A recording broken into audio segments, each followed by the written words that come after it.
പിതാവിൻ്റെയും പുത്രൻ്റെയും പരിശുദ്ധാത്മാവിൻ്റെയും നാമത്തിൽ ആമേൻ. പ്രിയ സഹോദരങ്ങളെ, ഇന്നത്തെ ഈ ദൈവശാസ്ത്ര ക്ലാസ്സിലേക്ക് നിങ്ങളേവരെയും ഞാൻ ഹാർദവമായി സ്വാഗതം ചെയ്യും. ഇന്നത്തെ ക്ലാസ്സിൽ നാം പഠിക്കുന്നത് വിശുദ്ധ മത്തായിയുടെ സുവിശേഷത്തെക്കുറിച്ച്. ഇതിനോടകം നമ്മുടെ തിയോളജിയ ക്ലാസ്സുകളിൽ നാം പുതിയ നിയമത്തിലെ 4 സുവിശേഷങ്ങളെക്കുറിച്ചും പഠിച്ചു കഴിഞ്ഞു. മർക്കോസിൻ്റെയും ലൂക്കായുടെയും യോഹന്നാൻ്റെയും സുവിശേഷങ്ങൾ ഇതിനോടകം നമ്മൾ പഠന വിധേയമാക്കി. ഇപ്പോൾ ഇന്ന് മുതലുള്ള ക്ലാസ്സുകളിൽ നമ്മൾ വിശുദ്ധ മത്തായിയുടെ സുവിശേഷം കൂടി പഠിക്കുന്നതോടെ സുവിശേഷ പഠനം പൂർത്തിയാവുക. തീർച്ചയായും സുവിശേഷത്തെക്കുറിച്ച് എല്ലാ കാര്യങ്ങളും ഒന്നും നമ്മൾ പഠിച്ചിട്ടില്ല എന്നുള്ളത് സത്യമാണ്. കാരണം സുവിശേഷത്തെക്കുറിച്ച് ഓരോ സുവിശേഷത്തെയും കുറിച്ചും വർഷങ്ങളും പതിറ്റാണ്ടുകളും നൂറ്റാണ്ടുകളും ഗവേഷകന്മാർ പഠനം നടത്തിയിട്ടും ആ പഠനങ്ങളൊന്നും എങ്ങും എത്തിയിട്ടില്ല എന്നതാ സത്യം. ഓരോ സുവിശേഷവും ദൈവ വെളിപാടിൻ്റെ അക്ഷയമായ ഖനിയാണ്. അതുകൊണ്ട് നമ്മൾ ഏതാനും ക്ലാസ്സുകളിലൂടെ സുവിശേഷം മുഴുവനും പഠിച്ചു തീർന്നു എന്ന് അവകാശപ്പെടുന്നതിൽ അർത്ഥമില്ല. മറിച്ച് ഓരോ സുവിശേഷത്തെയും കുറിച്ച് ആമുഖമായിട്ടുള്ള പ്രാരംഭമായിട്ടുള്ള ചില പഠനങ്ങൾ നമ്മൾ നടത്തിക്കഴിഞ്ഞു എന്നാണ് ഞാൻ ഉദ്ദേശിച്ചത്.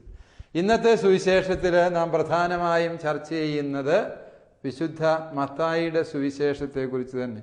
നമുക്കറിയാം, പുതിയ നിയമത്തിലെ ആദ്യത്തെ സുവിശേഷം ആണിത്. ആദ്യത്തെ സുവിശേഷമാണെന്ന് മാത്രമല്ല, പുതിയ നിയമത്തിലെ ആദ്യ ഗ്രന്ഥം തന്നെയാണ്. ആദ്യ ഗ്രന്ഥം എന്ന് പറയുമ്പോൾ 27 പുസ്തകങ്ങളുടെ ശ്രേണിയിലെ പ്രാരംഭ പുസ്തകമാണ് വിശുദ്ധ മത്തായിയുടെ സുവിശേഷം എന്ന് നമുക്ക് മനസ്സിലാക്കാൻ സാധിക്കും. എന്ന് പറയുമ്പോൾ ഉദ്ദേശിക്കുക, ആദിമസഭയിൽ ഏറ്റവും അധികം പ്രചാരത്തിലുണ്ടായിരുന്ന സുവിശേഷം വിശുദ്ധ മത്തായിയുടെ സുവിശേഷമാണ് എന്ന് നമുക്ക് അനുമാനിക്കാം. അതായിരിക്കാം ഈ സുവിശേഷം പുതിയ നിയമത്തിലെ പ്രാരംഭ സുവിശേഷമാകാനുള്ള കാരണമെന്നതാണ് പണ്ഡിതന്മാരുടെ ഇടയിലെ അഭിപ്രായം. അധ്യായങ്ങളുടെ എണ്ണം പരിഗണിക്കുമ്പോഴും ഈ സുവിശേഷമാണ് ഏറ്റവും കൂടുതൽ അധ്യായങ്ങളുള്ള സുവിശേഷം എന്ന് നിങ്ങൾക്കറിയാം. 28 അധ്യായങ്ങൾ ഇതിനുണ്ട്. ലൂക്കായുടെ സുവിശേഷം 24 അധ്യായങ്ങളേ ഉള്ളൂ. അതേസമയം യോഹന്നാൻ്റേത് 21 അധ്യായം, മർക്കോസിൻ്റേതാകട്ടെ 16 അധ്യായങ്ങൾ മാത്രമേ. ഇനി വാക്കുകളുടെ എണ്ണം പരിശോധിച്ചാൽ ലൂക്കായുടെ സുവിശേഷത്തിൽ മത്തായിയുടെ സുവിശേഷത്തെക്കാൾ കൂടുതൽ വാക്കുകളുണ്ട് എന്നുള്ളത് സത്യമാണ്. എങ്കിലും വിശുദ്ധ മത്തായിയുടെ സുവിശേഷത്തിൽ 28 അധ്യായങ്ങളിലായിട്ട് 1071 വാക്യങ്ങളാണ് ക്രമീകരിക്കപ്പെട്ടിരിക്കുന്നത്. ഇപ്രകാരമുള്ള ഈ സുവിശേഷം രചിച്ചത് ആര് എന്നുള്ളതിനെ കുറിച്ചാണ് നമ്മൾ ആദ്യമേ ചർച്ച ചെയ്യുക. ആരാണ് ഈ ഒന്നാമത്തെ സുവിശേഷത്തിന്റെ കർത്താവ് എന്ന് ചോദിച്ചാൽ അത് മത്തായിയാണ് എന്ന് നമുക്കെല്ലാവർക്കും അറിവുള്ള കാര്യം. പക്ഷെ ആരായി മത്തായി എന്ന ചോദ്യം പ്രസക്തമാണ്. പണ്ഡിതന്മാരുടെ ഇടയിൽ ഭിന്നാഭിപ്രായങ്ങൾ ഇതേക്കുറിച്ചുണ്ട്. ചിലർ പറയുന്നു യേശുമിശിഹായുടെ 12 അപ്പസ്തോലന്മാരിൽ ഒരാളായി മത്തായി എന്ന് പേരുള്ള വ്യക്തി ഉണ്ടായിരുന്നു. ഇദ്ദേഹത്തിന് ലേവി എന്ന അപരനാമവും ഉണ്ടായിരുന്നു അത്രേ. ഈ ലേവി എന്നറിയപ്പെടുന്ന മത്തായിയാണ് ഒന്നാമത്തെ സുവിശേഷത്തിന്റെ കർത്താവ് എന്ന അഭിപ്രായത്തിനാണ് പണ്ഡിത ലോകത്തിൽ പ്രാമുഖ്യമുള്ളത്. എന്നാൽ ഈ സുവിശേഷകൻ അപ്പസ്തോലൻ തന്നെ ആയിരുന്നോ എന്നതിനെ കുറിച്ച് പല പണ്ഡിതന്മാരും അഭിപ്രായ വ്യത്യാസങ്ങളും ഉന്നയിക്കാറുണ്ട് എന്നുള്ളത് ഈ ദൈവശാസ്ത്ര ക്ലാസ്സിൽ നിങ്ങൾ അറിഞ്ഞിരിക്കേണ്ട കാര്യം തന്നെ. അവരുന്നയിക്കുന്ന പ്രധാന ആരോപണം ഇതാണ്: മത്തായി യേശുവിൻ്റെ 12 അപ്പസ്തോലന്മാരിൽ ഒരാളായിരുന്നു എങ്കിൽ ഈ മത്തായിയുടെ സുവിശേഷത്തില് അടിസ്ഥാനപരമായി എന്തുകൊണ്ട് മർക്കോസിന്റെ ഘടന അനുധാവനം ചെയ്തു എന്നുള്ളത് പ്രസക്തമായൊരു ചോദ്യം. ഇച്ചിരൂടെ മനസ്സിലാകുന്ന ഭാഷയെ പറഞ്ഞാൽ, മത്തായി തൻ്റെ സുവിശേഷം എഴുതിയത് മർക്കോസിന്റെ സുവിശേഷത്തെ അവലംബമാക്കിക്കൊണ്ട്. മർക്കോസ് തുടങ്ങിയ വിവരണങ്ങളിൽ മത്തായി തുടങ്ങിയാൽ മർക്കോസിന്റെ വിവരണങ്ങളുടെ ക്രമം അതേപടി മത്തായിയും അനുധാവനം ചെയ്യും. അങ്ങനെ മത്തായി മർക്കോസിനെ അതേപടി അനുധാവനം ചെയ്യുന്നു. മർക്കോസ് ആകട്ടെ ഈ 12 ശിഷ്യന്മാരിൽ ഒരുവനായിരുന്നില്ല എന്നത് വ്യക്തമാണ്. പത്രോസിന്റെ ശിഷ്യനായിരുന്ന മർക്കോസ് എഴുതിയ സുവിശേഷത്തെ അവലംബമാക്കിക്കൊണ്ട് 12 അപ്പസ്തോലന്മാരിൽ ഒരുവനായിരുന്ന മത്തായി സുവിശേഷ രചന നടത്തിയത് എന്തുകൊണ്ട് എന്ന് പലപ്പോഴും പലരും സംശയിക്കാറുണ്ട്. അവരുടെ അഭിപ്രായത്തിൽ മത്തായി എന്ന പേരുകാരനായ ഈ സുവിശേഷകൻ അപ്പസ്തോലനായ മത്തായി ആയിരുന്നില്ല എന്നതാണ് അനുമാനം. ഇതിന് സഹായകമായ ഒരു തെളിവ് കൂടി അവർ പറയുന്നത് മർക്കോസിന്റെ സുവിശേഷത്തിന്റെ 2-ാം അധ്യായം 14-ാമത്തെ തിരുവചനത്തിലെ ലേവിയെ വിളിക്കുന്ന രംഗം അവതരിപ്പിക്കുന്നു. മർക്കോസ് 2:14 ലേവി എന്ന് പേരായ ഒരു മനുഷ്യനെ ചുങ്കസ്ഥലത്ത് നിന്ന് കർത്താവ് വിളിക്കുന്നതിൻ്റെ വിവരണമുണ്ട്. ഇതേ വിവരണം മത്തായി തൻ്റെ സുവിശേഷത്തിലേക്ക് എടുത്തപ്പോൾ മത്തായി അതിനെ അവതരിപ്പിക്കുന്നത് 9-ാം അധ്യായം 9 മുതലുള്ള തിരുവചനങ്ങളിൽ. മത്തായി എന്നൊരാൾ ചുങ്കസ്ഥലത്ത് ഇരിക്കുന്നത് യേശു കണ്ടു. അവനോട് പറഞ്ഞു, എന്നെ അനുഗമിക്കുക. ഇതേ വചനം മർക്കോസിൽ നമ്മൾ വായിക്കുക, ലേവി എന്ന് പേരായ ഒരു മനുഷ്യൻ ചുങ്കസ്ഥലത്തിരിക്കുന്നത് യേശു കണ്ടു. അവനോട് യേശു പറഞ്ഞു, എന്നെ അനുഗമിക്കുക. ഈ ലേവി മത്തായിയുടെ സുവിശേഷത്തിലെത്തിയപ്പോൾ മത്തായി എന്ന അപ്പസ്തോലനായി മാറി എന്നുള്ളതാണ് സത്യം. ഇതുകൊണ്ട് ചിലരുടെ അഭിപ്രായത്തിൽ ചില പണ്ഡിതന്മാർ പറയുക, സുവിശേഷകനായ താൻ അപ്പസ്തോലനാണ് എന്ന് സ്ഥാപിക്കാൻ മത്തായി ഈ ലേവിയുടെ പേര് മത്തായി എന്ന് മാറ്റിയതാണ് എന്ന വാദഗതിയുണ്ട്. ഏതാണെങ്കിലും ഒരു കാര്യം സ്പഷ്ടമാണ്, യേശുമിശിഹായുടെ ജീവിതവുമായി വളരെ അടുത്ത് ബന്ധമുള്ള ഒരു വ്യക്തിയാണ് ഈ 1-ാമത്തെ സുവിശേഷം എഴുതിയത് എന്നത് സ്പഷ്ടമാണ്. കാരണം പല കാര്യങ്ങളും ദൃക്സാക്ഷി വിവരണം എന്ന രീതിയിൽ തന്നെ ഈ സുവിശേഷത്തിൽ ഉൾച്ചേർത്തിട്ടുണ്ട് എന്നുള്ളതിൽ നിന്ന് ഈ സുവിശേഷകൻ യേശുവിൻ്റെ 12 അപ്പസ്തോലന്മാരിൽ ഒരുവനായിരുന്ന മത്തായിയാണ് എന്ന അനുമാനത്തിനാണ് പ്രാമുഖ്യം. ഈ മത്തായിക്ക് ലേവി എന്ന അപരനാമം ഉണ്ടായിരുന്നോ എന്നുള്ളത് ഒരുപക്ഷെ അഭിപ്രായ വ്യത്യാസത്തിന് കാരണമാകുന്ന വിഷയം. ഈ മത്തായി ലേവി എന്ന പേരിൽ അറിയപ്പെട്ടിരുന്നോ എന്നതിനെക്കുറിച്ച് നമുക്ക് സംശയിക്കാം. പക്ഷെ ഞാൻ വിചാരിക്കുന്നു ഈ മത്തായി 12 അപ്പസ്തോലന്മാരിൽ ഒരുവനായിരുന്നു എന്ന കാരണത്തെക്കുറിച്ച് നമുക്ക് സംശയിക്കേണ്ടതില്ല. എതിരഭിപ്രായം പറയുന്നവർ ഉന്നയിക്കുന്ന ആരോപണം ഞാൻ നോക്കിയിട്ട് വിശദീകരിക്കാവുന്നതേ ഉള്ളൂ. മർക്കോസിന്റെ സുവിശേഷത്തെ എന്തുകൊണ്ട് അപ്പസ്തോലൻ അനുധാവനം ചെയ്തു എന്ന് ചോദിച്ചാൽ, മർക്കോസ് ഭാവനയിൽ നിന്ന് എഴുതിയതല്ല. ക്രിസ്തു സംഭവത്തിന്റെ സാക്ഷിയായിരുന്ന പത്രോസിന്റെ പ്രസംഗത്തെ ആധാരമാക്കിയാണ് മർക്കോസ് സുവിശേഷം എഴുതുന്നത്. അതായത് യേശുമിശിഹായുടെ ജീവിതത്തിൽ സംഭവിച്ചവയുടെ വിവരണങ്ങൾ മർക്കോസ് നൽകുന്നത് ചരിത്രപരമായി ശരിയാണ് എന്ന് മറ്റൊരപ്പസ്തോലനായ മത്തായിക്ക് അറിയാവുന്നത് കൊണ്ട് മർക്കോസിന്റെ ഘടന തന്നെ മത്തായിയും അനുധാവനം ചെയ്തു എന്ന് നിരൂപിക്കുന്നതിൽ തെറ്റില്ല. അപ്പസ്തോലനായ മത്തായി തന്നെയാണ് 1-ാം സുവിശേഷത്തിന്റെ കർത്താവ് എന്നതിനെ കുറിച്ച് ആദിമസഭയുടെ തന്നെ സാക്ഷ്യങ്ങൾ നമുക്ക് ലഭ്യമാണ്. ഉദാഹരണമായിട്ട് AD 70 മുതൽ 140 വരെ കാലഘട്ടത്തിൽ ജീവിച്ചിരുന്ന സഭാപിതാവായ പപ്പിയാസിന്റെ വാക്കുകൾ യൗസേബിയൂസ് രേഖപ്പെടുത്തുന്നുണ്ട്. യൗസേബിയൂസിന്റെ വിഖ്യാതമായ സഭാചരിത്രം എന്ന ഗ്രന്ഥം നമുക്ക് ഇതിനകം തന്നെ പരിചിതമാണ്. ഈ ഗ്രന്ഥത്തില് അതുവരെ ഉണ്ടായിരുന്ന സഭാപിതാക്കന്മാരുടെ അഭിപ്രായങ്ങൾ യൗസേബിയൂസ് ക്രോഡീകരിക്കുന്നു. അപ്രകാരം പപ്പിയാസിന്റെ അഭിപ്രായങ്ങൾ ക്രോഡീകരിക്കുമ്പോൾ യൗസേബിയൂസ് ഊന്നിപ്പറയുന്നൊരു വസ്തുതയുണ്ട്. സുവിശേഷകനായ 1-ാമത്തെ സുവിശേഷത്തിന്റെ കർത്താവായ മത്തായി 12 അപ്പസ്തോലന്മാരിൽ ഒരുവനായിരുന്നുവെന്നും അദ്ദേഹത്തിന് ലേവി എന്ന അപരനാമമുണ്ടായിരുന്നെന്നും പപ്പിയാസ് പറയുന്നു.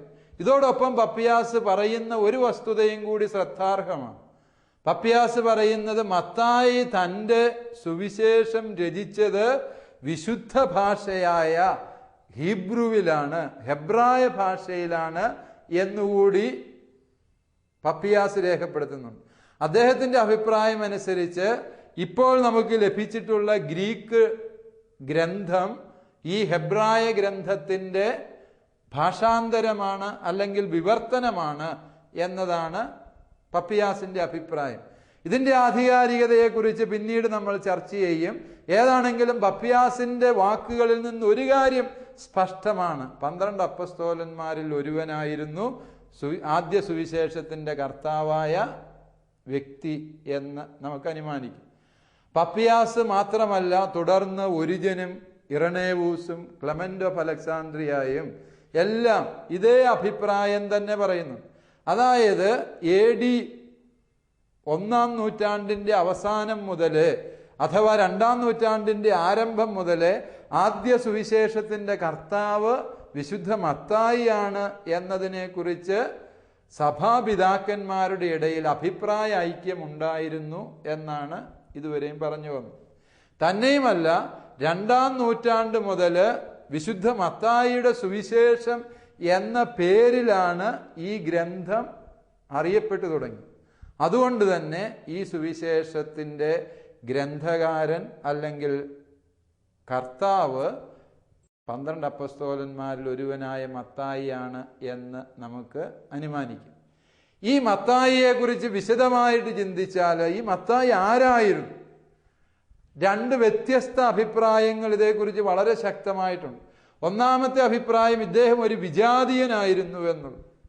അത് ന്യൂനപക്ഷത്തിന്റെ അഭിപ്രായമാണെങ്കിലും ഈ ഒരു ദൈവശാസ്ത്ര പഠന ക്ലാസ്സിൽ നമ്മൾ അതിനെ നിരാകരിക്കുന്നത് ശരിയല്ല. ബഹുഭൂരിപക്ഷത്തിന്റെ അഭിപ്രായം മത്തായി എന്ന ഈ സുവിശേഷകൻ ഒരു യഹൂദ ക്രൈസ്തവനായിരുന്നു എന്ന യഹൂദാചാരങ്ങളോടും യഹൂദ നിയമവ്യവസ്ഥിതികളോടും യഹൂദ ആരാധനകളോടും ആഭിമുഖ്യമുള്ള വ്യക്തിയായിരുന്നു ഈ സുവിശേഷകൻ എന്നതിനാണ് പ്രാമുഖ്യമുള്ളത്. എന്നാൽ ഇദ്ദേഹം ഒരു വിജാതീയനായിരുന്നു എന്ന് അഭിപ്രായപ്പെടുന്നവര് ഉന്നയിക്കുന്ന തെളിവുകൾ നമ്മൾ അവഗണിക്കുന്നത് ശരിയല്ല. അവരുടെ പ്രധാന അഭിപ്രായം ഈ സുവിശേഷം വിജാതീയരുടെ രക്ഷയെക്കുറിച്ച് അസന്നിഗ്ധമായി പഠിപ്പിക്കുന്നു എന്നുള്ളത്. തീർച്ചയായും യഹൂദരുടെ രക്ഷയെക്കുറിച്ച് ഈ സുവിശേഷത്തിൽ പരാമർശങ്ങളുണ്ട്, അതേക്കുറിച്ച് നമ്മൾ പിന്നീട് മനസ്സിലാക്കും. പക്ഷെ വിജാതീയരുടെ രക്ഷ, പ്രത്യേകിച്ച് ഈ സുവിശേഷത്തിന്റെ അവസാന ഭാഗം ശ്രദ്ധിക്കുക. 28-ാം അധ്യായം 16 മുതൽ 20 വരെയുള്ള വാക്യങ്ങൾ നമ്മൾ പരിശോധിച്ചാൽ മനസ്സിലാകും. ഇതാ, സകല ജനതകളോടും സുവിശേഷം പ്രസംഗിക്കുക, വിശ്വസിക്കുന്നവരെ പിതാവിൻ്റെയും പുത്രന്റെയും പരിശുദ്ധാത്മാവിൻ്റെയും നാമത്തിൽ സ്നാനപ്പെടുത്തുക എന്ന് ക്രിസ്തു ശിഷ്യരോട് ആഹ്വാനം ചെയ്യുന്ന, ഇങ്ങനെ വിശ്വത്തെ മുഴുവനും ക്രിസ്തുവൽക്കരിക്കുന്ന ഒരു കൽപ്പന നൽകിക്കൊണ്ടാണ് സുവിശേഷം അവസാനിക്കുക. ഇത് വിജാതീയരോടുള്ള വ്യക്തമായ തുറവിയാണ്, അവരുടെ രക്ഷയെക്കുറിച്ചുള്ള ഏറ്റവും അടിസ്ഥാനപരമായ സാക്ഷ്യമാണ് എന്നതുകൊണ്ട് സുവിശേഷകനായ മത്തായി വിജാതീയ ആഭിമുഖ്യമുള്ള ഒരു വിജാതീയ ക്രൈസ്തവനായിരുന്നു എന്ന് അഭിപ്രായപ്പെടുന്നവരുണ്ട്. തന്നെയുമല്ല, യഹൂദ ആചാരങ്ങളെക്കുറിച്ച് പാരമ്പര്യങ്ങളെക്കുറിച്ച് അതിനിശിതമായ വിമർശനങ്ങൾ ഈ സുവിശേഷത്തിൽ നമുക്ക് കാണാൻ സാധിക്കും. പ്രത്യേകിച്ച് 15-ാം അധ്യായത്തില് 23-ാം അധ്യായത്തിലും ഒക്കെ യഹൂദരുടെ നിലപാടുകളെ, അവരുടെ ആചാര അനുഷ്ഠാനങ്ങളെ അതിനിശിതമായി, ഉദാഹരണം പറഞ്ഞ 15-ാം അധ്യായം 1 മുതൽ 9 വരെ വാക്യങ്ങൾ നിങ്ങൾ ശ്രദ്ധിക്കുക. പാരമ്പര്യത്തെക്കുറിച്ച് തർക്കം നടത്തുന്ന ക്രിസ്തുവിനെ നമ്മളവിടെ കാണുന്നു. വീണ്ടും 23-ാം അധ്യായത്തിലാണ് വിഖ്യാതമായ യേശുവിൻ്റെ ഫരിസേയർക്കെതിരെയുള്ള വിമർശനം എന്ന് നിങ്ങൾക്കറിയാം.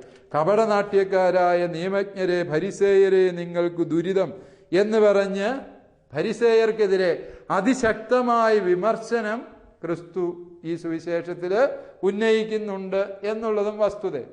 ഈ അർത്ഥത്തിൽ ചിന്തിക്കുന്നത് കൊണ്ടാണ് അവർ പറയുക ഈ സുവിശേഷകൻ ഒരു വിജാതീയ ക്രൈസ്തവനായിരുന്നു എന്ന്. പക്ഷേ നമുക്ക് കൂടുതൽ ആധികാരികമായിട്ട് ലഭ്യമാകുന്ന വസ്തുത, ഇദ്ദേഹം ഈ സുവിശേഷകൻ ഒരു യഹൂദ ക്രൈസ്തവനായിരുന്നു എന്നതിനെ കുറിച്ചാണ്. അതിനേതാനും തെളിവുകൾ കൂടി ഈ ക്ലാസ്സിൽ നമ്മൾക്ക് പഠിക്കേണ്ടതും. സുവിശേഷകനായ മത്തായി ഒരു യഹൂദ ക്രൈസ്തവനായിരുന്നു എന്നതിനെ കുറിച്ചുള്ള ഏതാനും തെളിവുകളാണ് ഞാൻ നിങ്ങളോട് ഇനി പറയുക.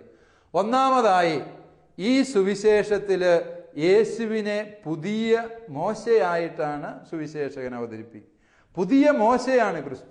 അതായത് പഴയ നിയമത്തില് ദൈവജനത്തിന്റെ നേതാവും നായകനുമായി ദൈവം അയച്ച മോശയെ പോലെ പുതിയ നിയമത്തിലെ ദൈവജനത്തിന്റെ നായകനാണ് മോശ.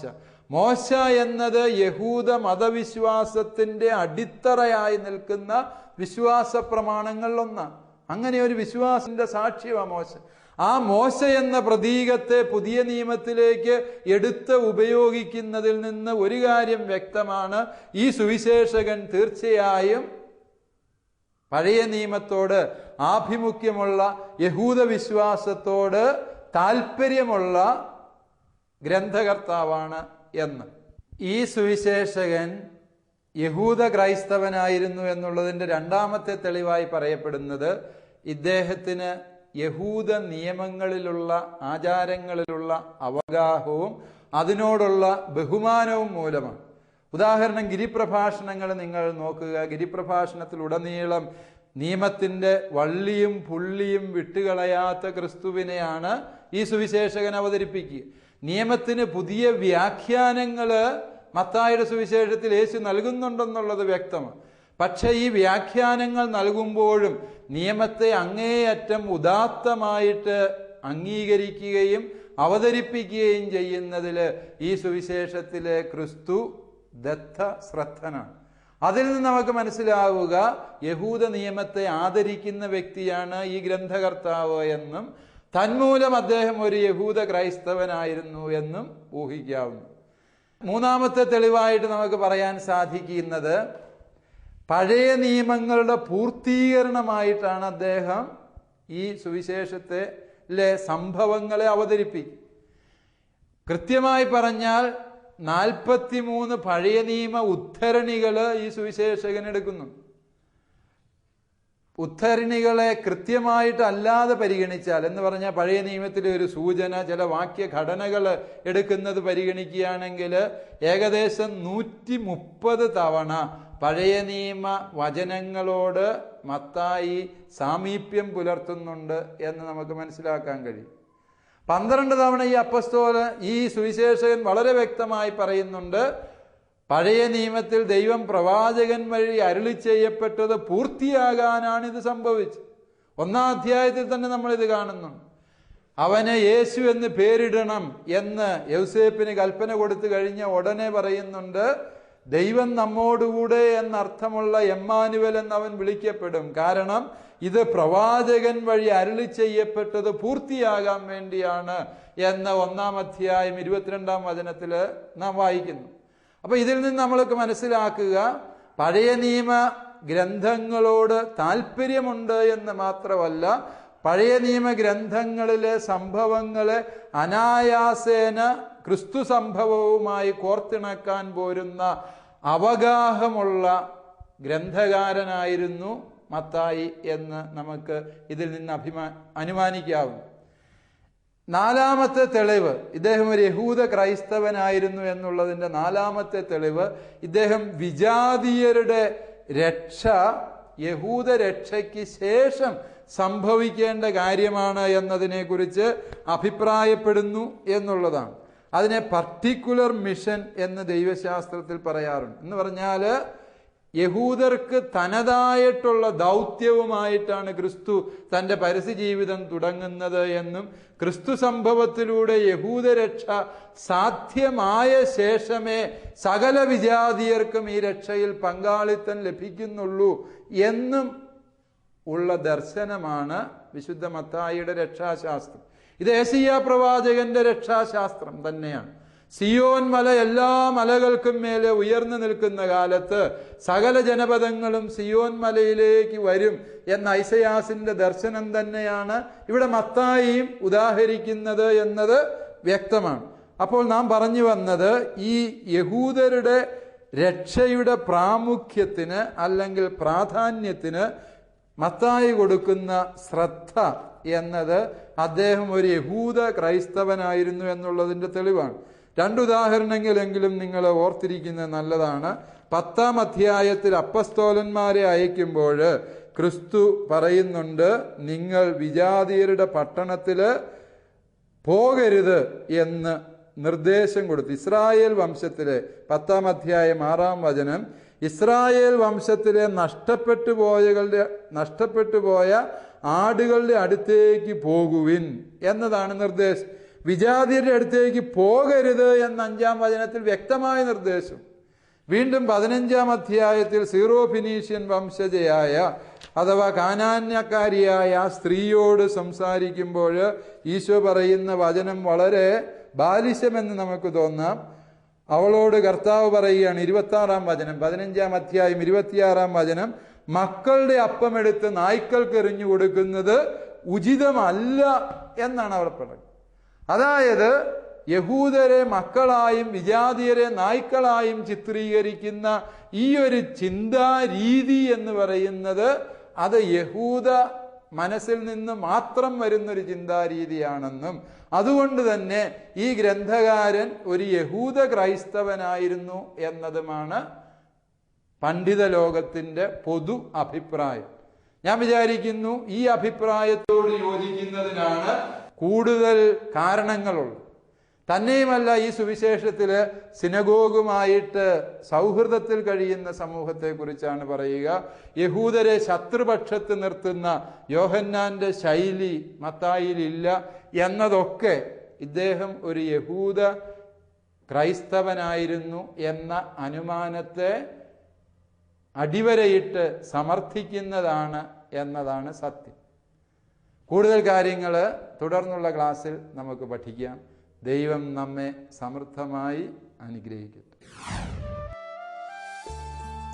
28 അധ്യായങ്ങളിലായി 1071 വാക്യങ്ങളുള്ള വിശുദ്ധ മത്തായിയുടെ സുവിശേഷം പുതിയ നിയമത്തിലെ ആദ്യ ഗ്രന്ഥമാണ്.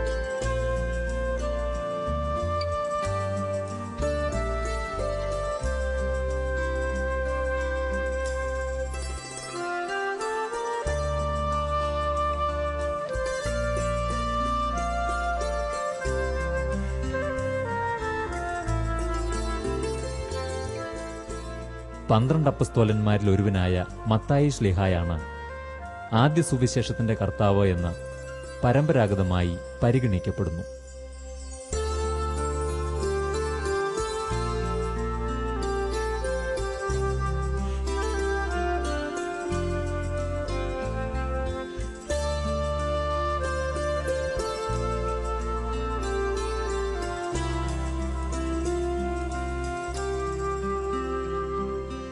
സഭാപിതാക്കന്മാരായ പപ്പിയാസ്, ഒരിജൻ, ഇറണേവൂസ്, അലക്സാണ്ട്രിയയിലെ ക്ലെമന്റ് തുടങ്ങിയവർ ഒന്നാമത്തെ സുവിശേഷത്തിന്റെ കർത്താവ് മത്തായി ശ്ലീഹായാണെന്ന് രേഖപ്പെടുത്തിയിട്ടുണ്ട്.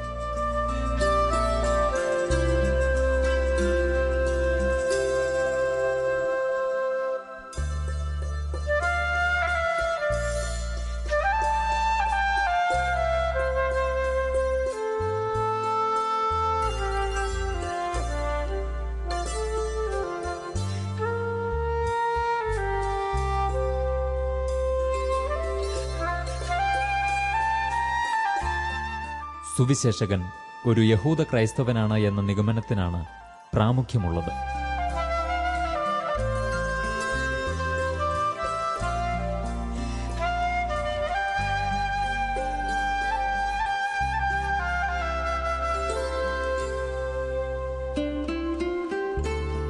യഹൂദ നിയമങ്ങളോടും ആചാരങ്ങളോടുമുള്ള ആഭിമുഖ്യം അദ്ദേഹത്തിന്റെ യഹൂദ തനിമയാണ് വെളിപ്പെടുത്തുന്നത്.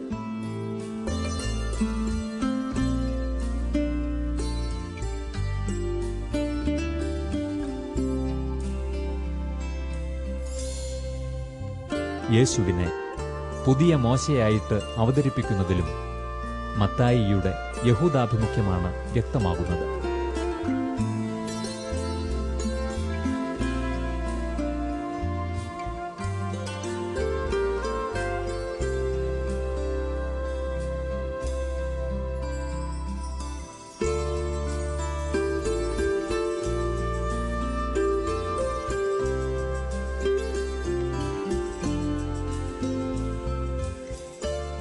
ഇന്നത്തെ ചോദ്യങ്ങൾ: ഒന്നാം സുവിശേഷത്തിന്റെ കർത്താവിനെക്കുറിച്ച് സഭാപിതാക്കന്മാരുടെ അഭിപ്രായമെന്ത്?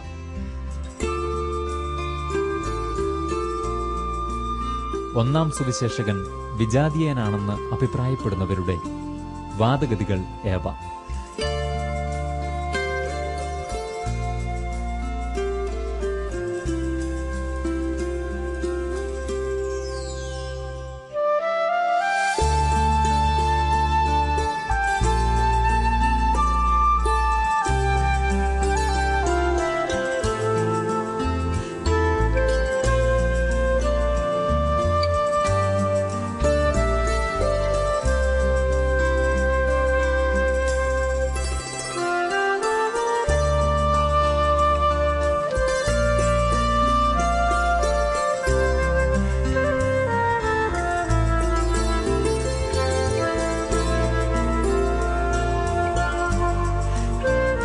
ഒന്നാം സുവിശേഷകന്റെ യഹൂദാഭിമുഖ്യം വെളിവാക്കുന്ന 4 തെളിവുകൾ എഴുതുക.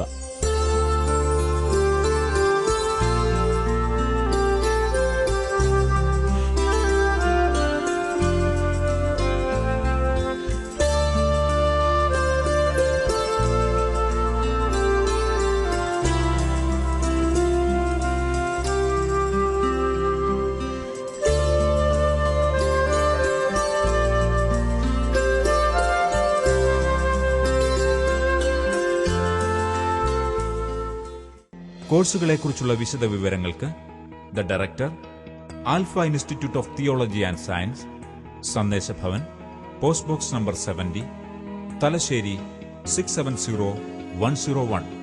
Telephone 0490-2344-727, 2343-707. Email alfits@gmail.com. Website www.alphathalassery.com. ഈ പ്രോഗ്രാമിനെക്കുറിച്ചുള്ള അഭിപ്രായങ്ങളും നിർദ്ദേശങ്ങളും ഞങ്ങളെ അറിയിക്കുക. വിലാസം: the producer, Theologia, Shalom television, Peruvannamuzhi PO, Kozhikode 673-528. Phone 0496-266-3600.